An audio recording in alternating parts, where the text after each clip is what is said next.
I'm Lori R. Lopez. I'm going to read an excerpt from my fantasy horror novel, An Ill Wind Blows.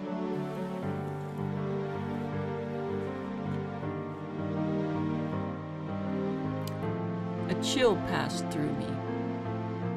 I felt alone. That indomitable spirit of adventure I had inflated like a balloon sprung a leak. Self-pity sluiced my veins. Where was I going? I was roaming a strange countryside, and I didn't know how to get back to my friends. Twin torches stabbed out of the night as an air horn blared. A logging truck roared at me. I jumped in fright, then scrambled aside, cutting my knees on gravel. Straightening, I flicked pebbles from torn jeans and skin. The truck rumbled away, careening wildly with a cargo of timber. Crazy driver, I muttered. What else did I need? Apparently, gobs of rain.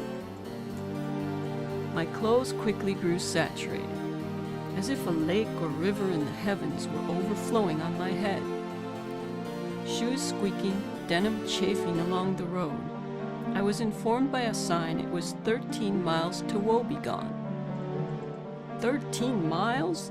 I would never make it tonight, and I wasn't sure that I wanted to, even if I could, judging by the town's name.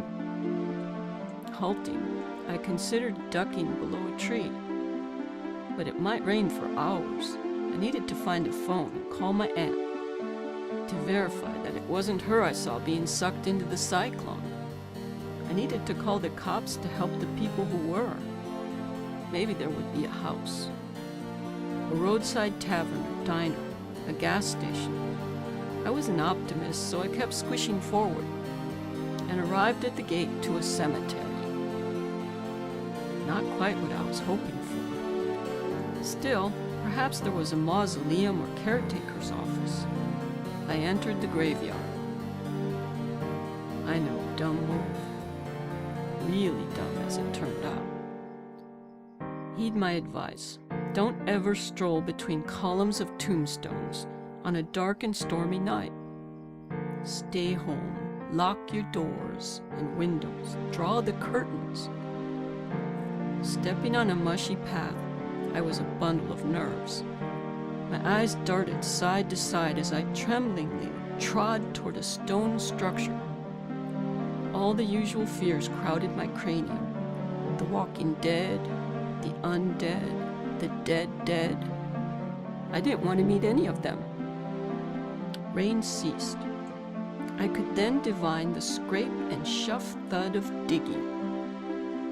It meant that somebody in this godforsaken place was alive. Nearing the rhythmic activity, I observed a man in black stoop to the task. "Hi there," I greeted, a bit too jolly for the occasion. The guy jolted as if he'd been caught at something illicit. I didn't care what he was up to. Digging a grave, exhuming a body, interring someone.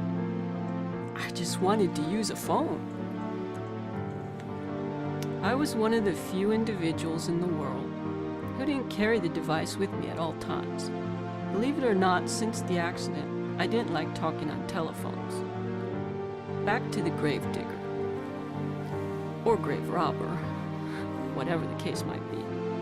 The portly man, vested in a funereal cape over his drab suit, was not elated to see me. Tossing his shovel, he flailed from the pit and scurried off shrieking. I guess he wasn't expecting company. In retrospect, I can't blame him. The living do not generally frequent cemeteries at night.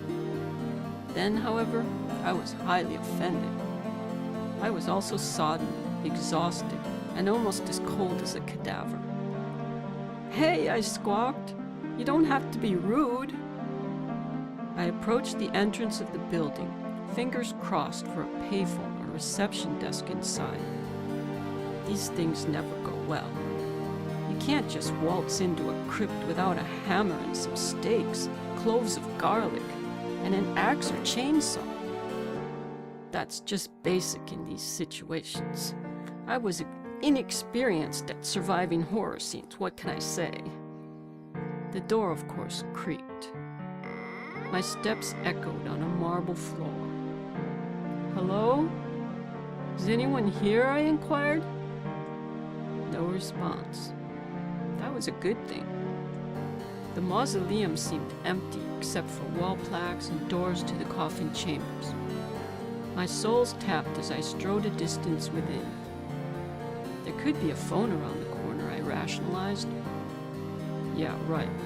The mind tempts us with what-ifs when we're at our most desperate and cannot refuse. Don't listen. There was something past the corner, though it wasn't a phone and I had no wish to touch it. I'm not sure what it was. The creature was brown and bulky.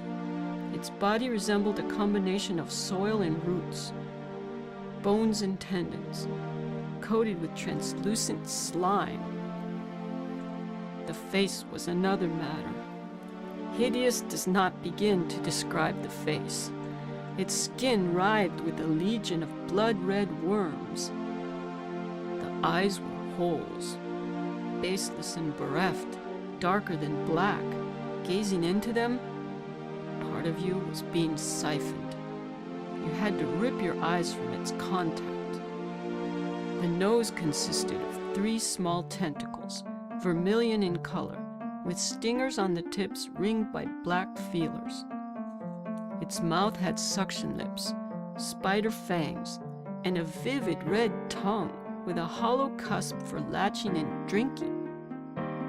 This Moz monster was feasting on a fresh body. The coffin slid out and uncovered. Tissue was being imbibed through the corpse's unstitched and parted lips. My gut heaved. The ogre stared at me with socket voids, but didn't falter in his feeding. I managed to make like the tide and ebb. The thing allowed me to reach the door and barge outside. Then was on me with a nauseating whoosh of bloodlust and musty odor.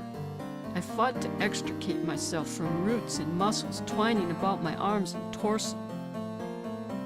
The tongue unfurled, crimson and dank, insinuating through my lips and teeth. I felt it ply and sift, delving as if for specifics, not draining me yet, seeking. The monster wanted more than my life.